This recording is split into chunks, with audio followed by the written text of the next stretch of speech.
The mission began like many others, routine surveillance over restricted airspace. Captain James Miller, piloting an advanced stealth fighter, was tasked with gathering intelligence on a suspected weapons facility. Military intelligence had indicated unusual activity in the region, with radar signatures suggesting advanced defense systems being tested. What James didn't know was that his mission parameters had been deliberately altered at the highest levels. The original flight path would have taken him through a corridor previously deemed safe, but last-minute changes pushed him directly into what would later be revealed as a trap, an elaborate setup designed to test a new generation of anti-aircraft systems. The weather that day couldn't have been worse for covert operations. Clear skies with minimal cloud cover offered little concealment for the stealth aircraft. Despite flying at 38,000 feet, Captain Miller noticed something unusual on his radar screen. Intermittent signals appearing and disappearing in patterns he'd never encountered during his 15 years of service. His cockpit recordings, only declassified last year, reveal his growing concern. "Command, I'm picking up anomalous signals at 2 o'clock. Nothing in the briefing mentioned defensive positions in this sector." The response from command was delayed, instructing him to maintain course despite his concerns, a decision that would later be scrutinized in closed-door congressional hearings. As James approached the target area, his aircraft's warning systems suddenly blared to life. His stealth technology had somehow been compromised, and multiple tracking systems had locked onto his position simultaneously. In those critical moments, his training kicked in, evasive maneuvers, countermeasures deployed, and emergency protocols initiated. But what happened next defied all expectations and training scenarios. Instead of conventional surface-to-air missiles, he faced something entirely different, a directed energy weapon system that military intelligence had deemed purely theoretical. The beam disrupted his aircraft's electronic systems before he could transmit a warning, sending his fighter into an uncontrollable descent toward hostile territory below. The last transmission from Captain Miller before his aircraft went down reveals something commanders initially refused to acknowledge. He wasn't the first pilot to encounter this system. This matches Hernandez's description from last month's mission. "The one you said was pilot error." This single sentence would later trigger an internal investigation into whether command had knowingly sent pilots into danger, concealing previous encounters with advanced enemy technology. As his aircraft spiraled toward the ground, James had seconds to make a decision that would not only save his life, but ultimately expose a web of classified intelligence that senior officials had deliberately kept hidden from their own pilots and flight crews. The descent was catastrophic, control systems failing, navigation completely offline, and communication with base severed. Captain Miller's aircraft plummeted from 38,000 feet toward mountainous terrain, giving him mere minutes to stabilize the craft enough to attempt an emergency landing. Fighter pilots train extensively for system failures, but nothing prepares you for the simultaneous shutdown of all critical systems. Using manual override procedures that even veteran instructors considered theoretical, James managed to establish minimal control over his aircraft's flight surfaces. The black box recordings reveal his extraordinary calm under pressure. His breathing remained steady as he manually calculated glide angles that would give him the best chance of survival. Impact came hard, the aircraft skidding across rocky terrain before coming to rest in a forested valley. The cockpit recordings capture the violent sounds of metal tearing, warning alarms blaring, and finally, an eerie silence broken only by James's labored breathing. Military crash investigation specialists would later determine that his unconventional landing approach saved his life, as he had positioned the aircraft to absorb impact forces primarily through non-critical structural components. With the aircraft's emergency beacon damaged and unable to transmit his location, Captain Miller faced the grim reality of being completely isolated in hostile territory, with no way to contact command and injuries including 3 broken ribs and a severe laceration on his right leg that would require immediate attention. What James discovered upon inspecting the wreckage would later become a focal point of intense intelligence debate. The directed energy weapon hadn't just disabled his electronic systems. It had selectively targeted specific components while leaving others untouched. This level of precision indicated a technological sophistication that military intelligence had considered impossible for the adversary to achieve. His aircraft's stealth coating showed unusual patterns of degradation that challenged existing theories about detection countermeasures. Using his survival camera, standard equipment for downed pilots to document intelligence, James methodically photographed the damage patterns, preserving evidence that would later contradict official narratives about enemy capabilities and somehow suggest that this technology wasn't entirely foreign to our own military development programs. The immediate challenge, however, was survival. Following protocol, Captain Miller needed to distance himself from the crash site before enemy forces arrived to investigate. Intelligence estimates gave him approximately 3 hours before search teams would pinpoint the crash location. Gathering essential supplies from the emergency kit, medical supplies, limited rations, communication equipment, and his sidearm, James treated his injuries as best he could. What he didn't know yet was that his crashed aircraft had landed near something far more significant than empty wilderness. Something that would explain why this particular area was protected by such advanced defensive systems, and why his mission had been rerouted directly over it despite the obvious risks. The discovery awaiting him would shake military intelligence to its core and raise disturbing questions about what exactly his superiors knew when they sent him on this mission. As night fell, Captain Miller began his trek through unfamiliar terrain, navigating using the stars and his limited knowledge of the region's geography. Standard extraction protocols called for heading toward predetermined coordinates where rescue teams would search first, but James made a critical decision to deviate from protocol. His survival training had emphasized following established procedures, but his instincts, honed through multiple combat deployments, told him something wasn't right about this mission from start.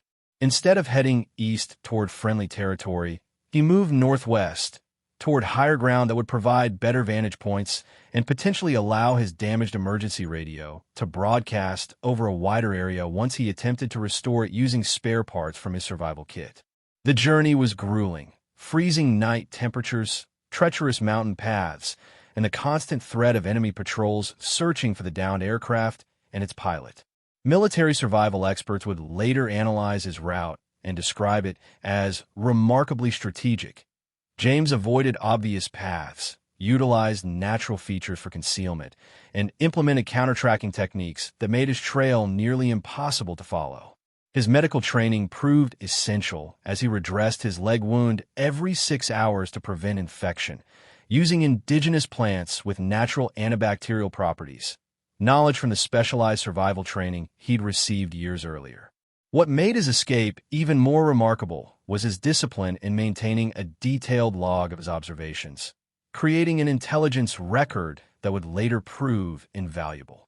On the second night, Captain Miller witnessed something that contradicted everything in his mission briefing.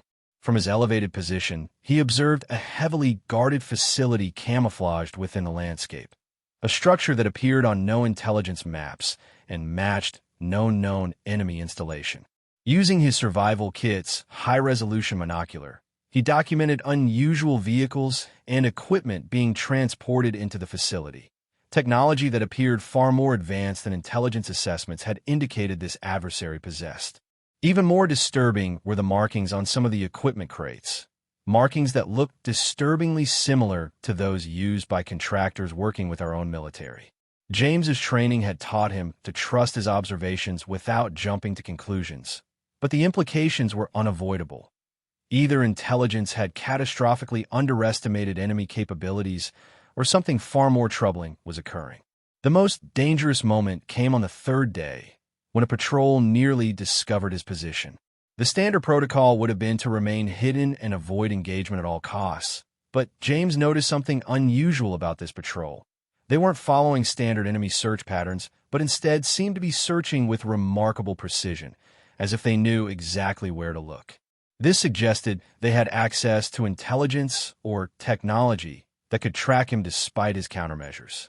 Making a split-second decision, Captain Miller created a diversion by triggering a small landslide, then doubled back through a stream to mask his trail. This maneuver, while risky, gave him critical time to reach higher ground where he could finally attempt to establish communication with friendly forces. What he didn't realize was that the message he was about to transmit would set in motion events that would reverberate through the highest levels of military command and intelligence services, as his observations directly contradicted official positions on enemy capabilities and raised troubling questions about potential technology transfers that had never been authorized. On the fourth day of his evasion, Captain Miller made a discovery that defied all explanation. While seeking shelter in a remote cave system, he stumbled upon what appeared to be an abandoned research outpost. Military intelligence had no records of any such facility in the region, enemy or otherwise. The equipment left behind was covered in dust, but remarkably sophisticated, and bore manufacturing markings that sent chills down his spine. These weren't enemy designations, but alphanumeric codes used by defense contractors working on classified projects for his own government. This discovery suggested something almost unthinkable.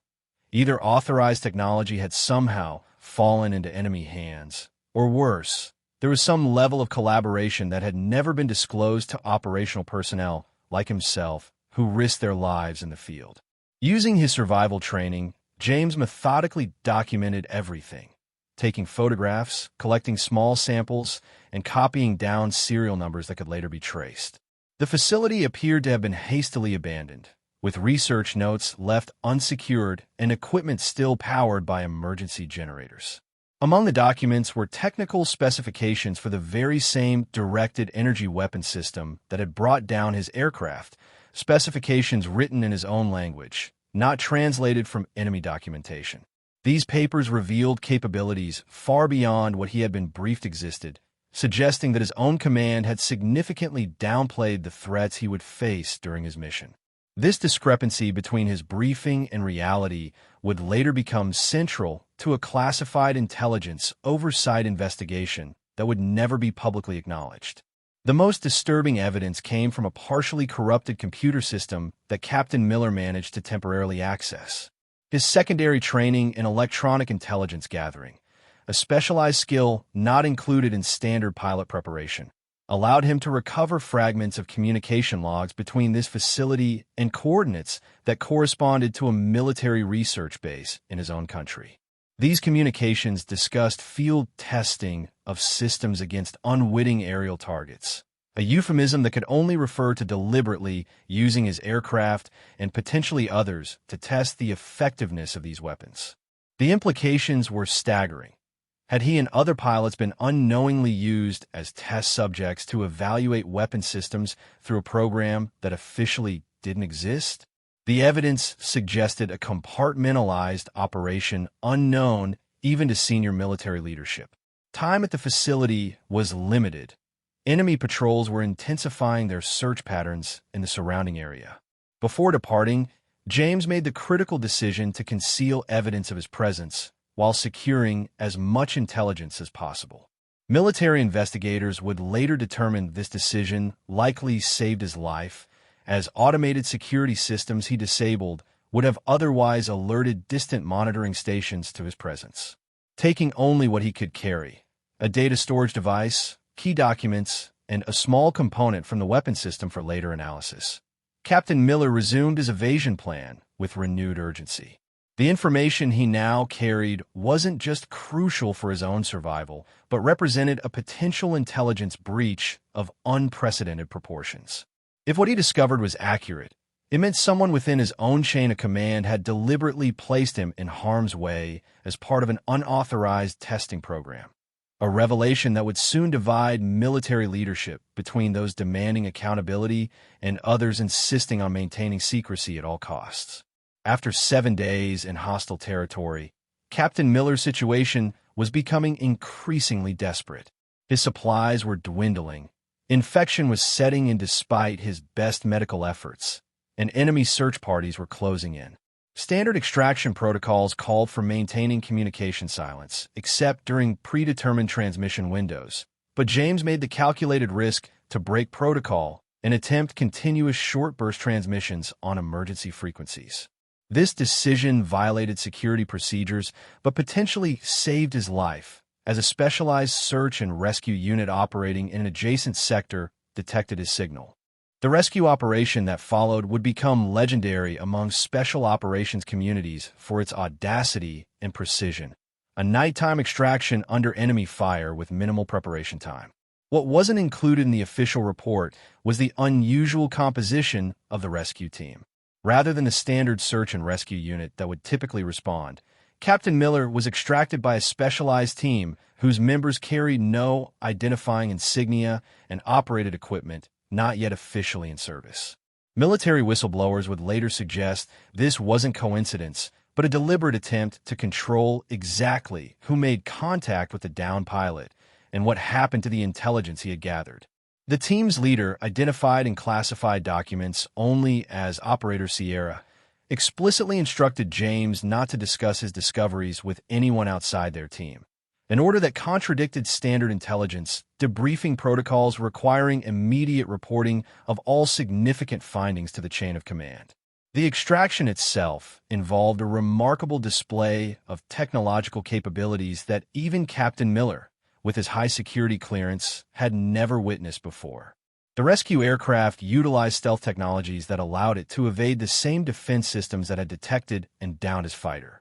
The team deployed countermeasures that created sensor blackouts across enemy detection grids, capabilities that officially didn't exist in the current military inventory. As they escaped enemy airspace, James realized something profound about his rescue.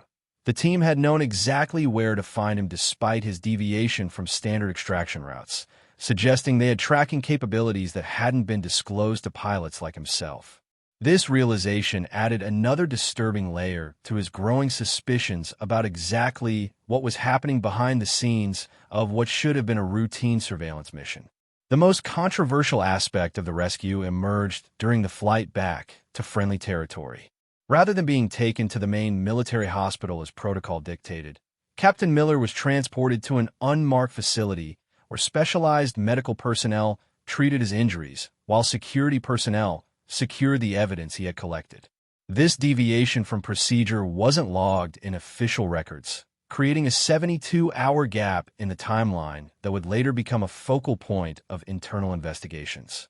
During this period, James was approached by intelligence officers who presented him with a modified after-action report that omitted key details of his discovery, especially anything related to the research outpost and its origins. The officers pressured him to sign this sanitized version of events, suggesting that national security concerns necessitated certain details remaining classified, even from other military leadership. It was at this moment that Captain Miller made the decision that would define the rest of his career. He refused to sign, instead insisting on providing his complete, unredacted testimony to appropriate oversight authorities regardless of the potential consequences to his career or the programs his discoveries might expose. When Captain Miller finally presented his evidence to military intelligence oversight, the reaction was immediate and polarizing. Senior leadership split into two distinct camps, those demanding a complete investigation into potential unauthorized weapons testing, and those insisting the entire matter be classified at the highest levels and buried. The evidence was irrefutable. Photographs, material samples, and documented communications all pointed to an unsanctioned program operating outside normal military oversight channels. Military intelligence analysts confirmed the authenticity of the manufacturing codes and technical specifications, verifying they originated from defense contractors working on classified programs. What made the situation even more volatile was that these technologies had been officially reported as still in early development stages, nowhere near ready for field deployment. Yet here was evidence they were not only operational, but being tested against America's own pilots. The political fallout was contained but intense within classified circles. 3 senior military officials tendered their resignations within weeks of the evidence being presented, though publicly these departures were attributed to personal reasons and new opportunities. Congressional oversight committees conducted closed-door hearings where Captain Miller's testimony reportedly left seasoned intelligence officials visibly shaken. The transcripts remain classified, but individuals familiar with the proceedings described them as potentially the most significant whistleblowing event in modern military history. What emerged from these hearings was a fundamental restructuring of how advanced weapons testing protocols would be managed and overseen, with new safeguards specifically designed to prevent operational personnel from being unknowingly placed at risk during technology evaluation phases. Perhaps the most profound impact came from Captain Miller's analysis of why the directed energy weapon had been so effective against his supposedly unhackable aircraft systems.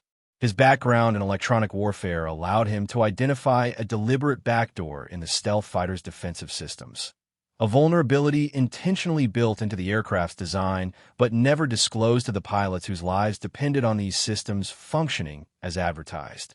This discovery led to an emergency security review of all frontline aircraft, with software patches deployed within weeks to close similar vulnerabilities across the fleet. Military aviation experts would later credit this update with preventing potential catastrophic losses during subsequent deployments, as intelligence soon confirmed that adversaries had indeed gained access to exploitation techniques targeting precisely these vulnerabilities through espionage channels that remained under investigation. The records of exactly what disciplinary actions followed remain heavily redacted, but military justice experts noted an unusual wave of early retirements among senior program managers in the months following the incident. What is clear from declassified documents is that Captain Miller's discovery led to the immediate termination of an unauthorized testing program codenamed Operational Calibration, which had been operating without proper oversight for nearly 3 years. The program's existence had been hidden even from the Joint Chiefs through creative accounting and misattribution of resources across multiple classified budgets. Perhaps most disturbing was the revelation that James wasn't the first pilot whose aircraft had been targeted. Records indicated at least 7 previous incidents had been deliberately orchestrated to test weapons' effectiveness, with those pilots never informed of their unwitting participation even after their dangerous experiences. This systematic deception represented a fundamental betrayal of the trust that forms the foundation of military command structures, a violation that demanded accountability at the highest levels. The full extent of this accountability, however, would remain hidden behind classification barriers designed to protect institutional reputations rather than national security. So there you have it, the extraordinary story of Captain James Miller and how his courage in the face of not just enemy fire but institutional betrayal changed military intelligence forever. His experience reminds us that true heroism sometimes means standing up to the very systems we've sworn to protect when those systems fail to uphold their core values. The questions this raises are profound. How many other classified programs might be operating without proper oversight today? What risks are service members unknowingly taking when they trust the information provided in their mission briefings? And perhaps most importantly, what responsibility do we as citizens have to ensure accountability within systems designed to remain hidden from public view? This story should make you wonder about the balance between necessary secrecy and dangerous lack of oversight in military operations. Have you ever considered how the technological advancements we celebrate might be developed and tested in ways that place unwitting service members at risk? The truth is that maintaining this balance requires constant vigilance, not just from those within the system, but from informed citizens who ask difficult questions and demand appropriate accountability. If this story impacted you, if it made you think differently about what happens behind the classified barriers that protect military operations, then take action.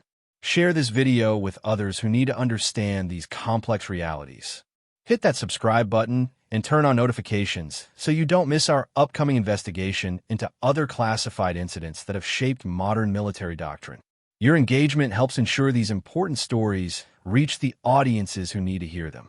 Remember, an informed public is the ultimate safeguard against abuses of power, no matter how deeply classified those abuses might be.